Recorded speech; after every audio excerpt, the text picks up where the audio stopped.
segue from that, so the first part of what we have kind of discussed so far is looking at the ecosystem, the development, and its future. And that was all targeted at the students just coming out of the university and in terms of what they can expect.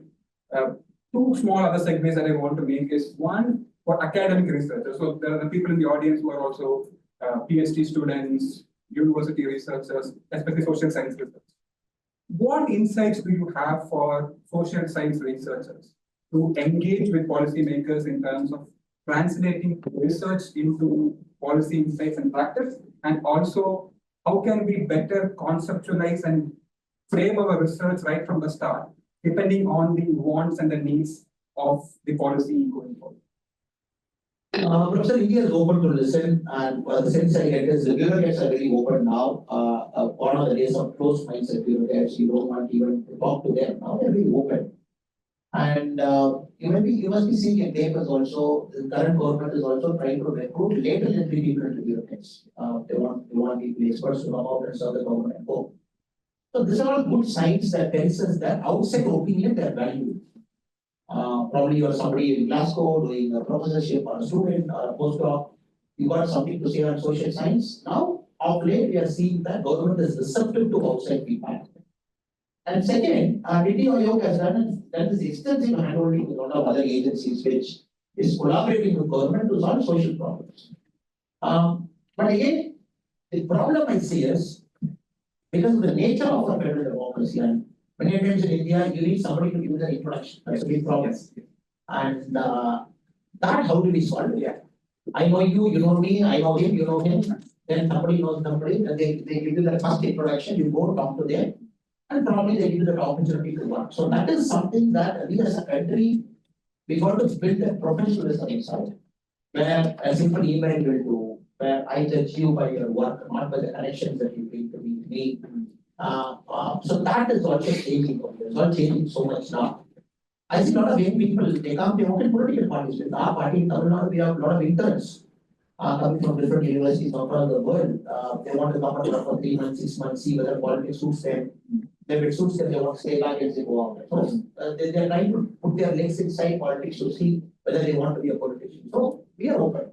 And many of us are opening ourselves to other people to come and see us. That is part A. Part B, whether this should increase, yes, it should increase. Whether the outside perspective should come to the government, 100% should come to the government without doubt. And I hope particularly in the coming years, an institutional mechanism, right now, the institutional mechanism, probably rural development, or probably urban affairs, or probably some ministry. Many times, joint secretary, that is the way to go. I hope an institutional mechanism will come. And then we have public capture, because Modi ji collects ideas. The Prime Minister from 2014, what he has done is, you can give ideas and now yes. So the app itself he has made a concept where the citizen can contribute, that gets that you get acknowledgement. Not only people simply say, oh, I've taken an idea, thank you so much. No. They take the idea, they refer it to a ministry, then you get an acknowledgement back, whether it is workable or what you want. So Prime Minister is doing it to set an example that I am doing it. Probably the Prime Minister, because everybody should. Probably a secretary should do, probably a joint secretary should do. I hope to create this culture of openness and transparency will permeate through the system. Because it is very important for a country to grow and to get a $25 million in the future. I hope to see more of it. That's really encouraging. I think that sort of formal institutional mechanism of how we could engage is something. And as a sort of a step before the institutional mechanism, what suggestions do you have as a global university like University of Glasgow? I mean, like we have that strong India connection to an extent, given the next building is Kiran Majumdar Shaw's Advanced Research Center. So Majumdar Shaw and Biocon, they have a personal philanthropy grant of about $7.5 million, which they gave for, as for the larger corpus, for that to be set up. So given there's such facilities which has the Indian connection to it to an extent, what would be your suggestion for mechanisms that you could have within the university in terms of building up a certain capacity or infrastructure in leading towards the institutional mechanism? So any suggestion that you have on that? It's very fascinating to see the kind of Indian entrepreneurs or top people giving back to their alma maters here. Majumdar Shah is here, then Somerville College. Just now, Ratan Tata, sir, reminds now, the great man, a huge commitment is being given to Oxford now. Then you see US many institutions going back. So one, I would say, when this kind of great universities, I also believe they have a moral obligation.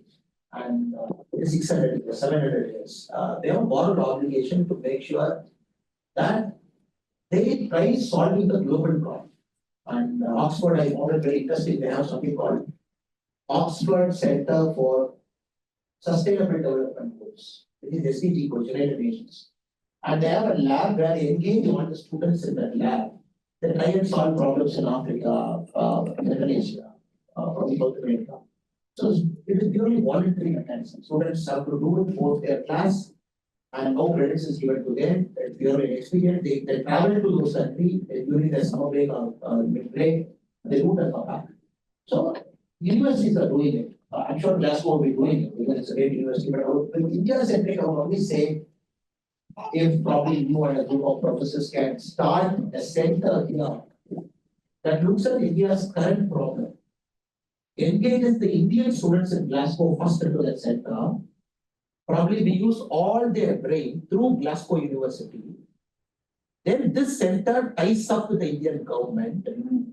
Where one, the children who come here from India, they bring a problem back with them. So when somebody is coming from a state, they have a problem, they come here. They see something here. Then they will think, okay, can I solve this problem because I see something here, or communication here. So, but how do these children, they connect to Indian government? So I think Glasgow University has got a moral obligation to set up a center like there is this poverty action lab at Harvard and multiple institutes in different parts of the world. So probably in Glasgow can pioneer India-centric institution here. Channelize all their energy, then you do an official tie-up with government of India. Then summer internship, let them come to India, go to Bihar, go to Orissa, come to Tamil Nadu, go to a village, solve a problem. Because there you teach more management than what Adams School of Business Management can do. Because this is important. You give a framework, but where do they do apply the framework? So the implementation will happen in the summer break. I think that is one off-the-cuff suggestion, random suggestion I'm in my head, sir. Not sure whether how practical and feasible it is, but just somebody has to roll the ball. I mean, like that's a good action point for us to at least explore as a follow-up to the session. So thank you so much for seeing that thought within us.